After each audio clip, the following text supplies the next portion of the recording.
Okay, so you started your sourdough starter, but now you're not sure what you can do with it.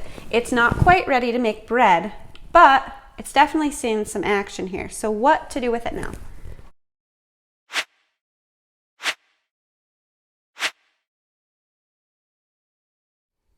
Okay, my big kids and dad went ice fishing today. I just have my little ones here at home, so I thought this would be a good opportunity to do some baking with you and show you what I'm gonna do with my sourdough starter.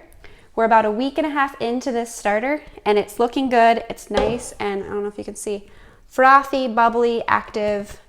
I don't know if it's quite ready to make bread with yet. It's probably getting close, but there are lots of things we can do besides make bread with the starter. So I'm going to be showing that to you today. I also wanted to give a quick review of my new cookbook, the Prairie Homestead Cookbook by Jill Winger.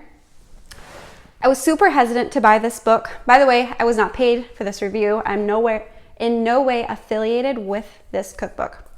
I was hesitant to buy it, but I love Jill Winger. I love her blog. But I have a ton of cookbooks, sort of an addict. And sometimes they just sit on my shelf and they're just pretty pictures. But not only does this cookbook have beautiful photography, it also has a ton of great recipes that I know that I'm going to be using and referring back to. So I think it was a good purchase. I highly recommend it. And the two recipes that I'm going to be cooking today are from this recipe book. I have not baked them before, so this will be new.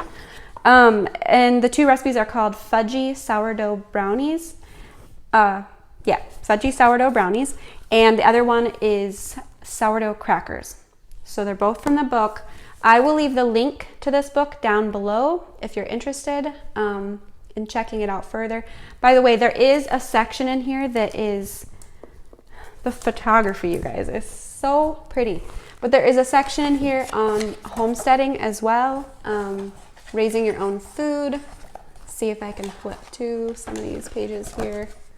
Just good advice in here. I think you'll get a lot out of it.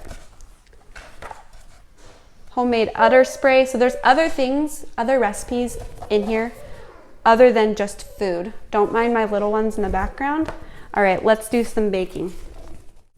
You can get the full recipe in Jill's book, but I wanted to bake it along with you today to give you some tips so that you can get the most out of it. And yes, that is a bulk bin of cocoa powder. We happen to be huge chocolate fans in this house.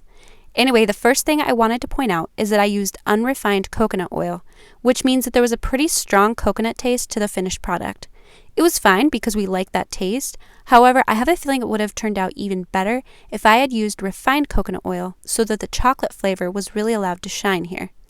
Next up came the addition of some farm fresh eggs. I don't believe the recipe specified this, but the eggs should have been room temperature. Have you ever seen this instruction and wondered why? Well, the egg yolks of room temperature eggs break more easily than cold yolks. This allows the yolks to mix better with the whites and other ingredients. On the flip side, if you're using eggs in a recipe where you need to handle the yolk to, say, separate it from the white, you're going to want to keep it cold. Pretty interesting, huh? Also, when you whip the eggs, room temperature eggs will produce more volume, giving you a fluffier result. If you forgot to leave your eggs out, no problem, just place them in a bowl of warm water for a few minutes.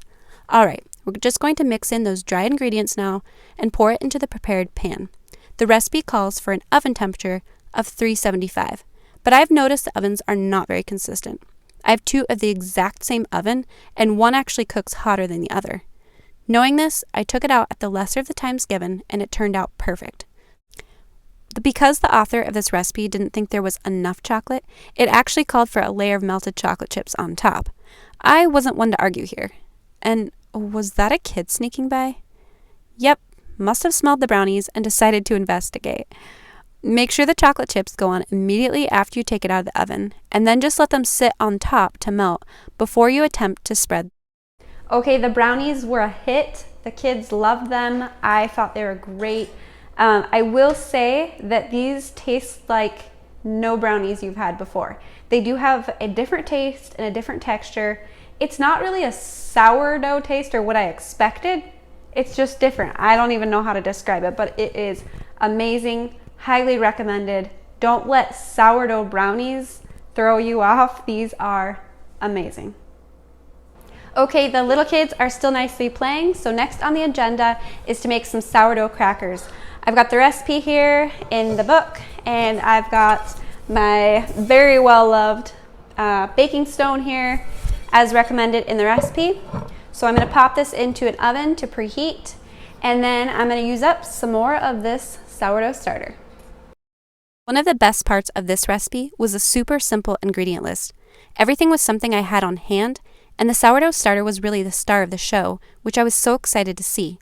Just a few months ago, I actually had no idea sourdough was good for anything other than bread. One thing I did notice, though, was that the flavor of your olive oil in this recipe is really going to stand out, so I do recommend using a light-tasting oil. Another thing I wanted to point out with this recipe is that it would be a wonderful base for making your own creations by, say, adding herbs or other flavors that your family enjoys. I just did salt here and they were great, but I'm excited to experiment in the future. When I was mixing this dough, it blended well with a spoon, and then I found that kneading it by hand in the bowl was the perfect way to make it really come together.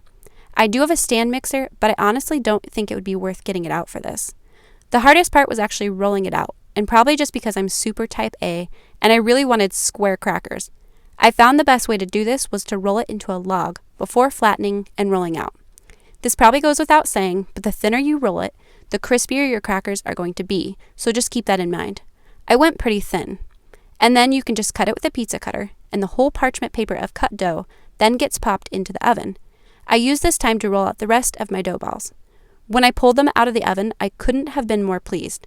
They looked amazing, way more like crackers than I expected I would be able to make at home on my first shot. Check these out. Don't they look delicious? These are literally the best crackers I've ever had. No joke. It took me just a few minutes to make these. It was an excellent use of my starter. I'm blown away. This cookbook was worth it just for that recipe. Thank you so much for baking along with me today. The kids will be coming home from ice fishing soon, so I better get this cleaned up. And they're gonna be so excited to see all the goodies they get to come home to. Make sure you hit that subscribe button so you don't miss my future content, and also the notification bell so that YouTube will notify you when I have a new video uploaded. Have a great day.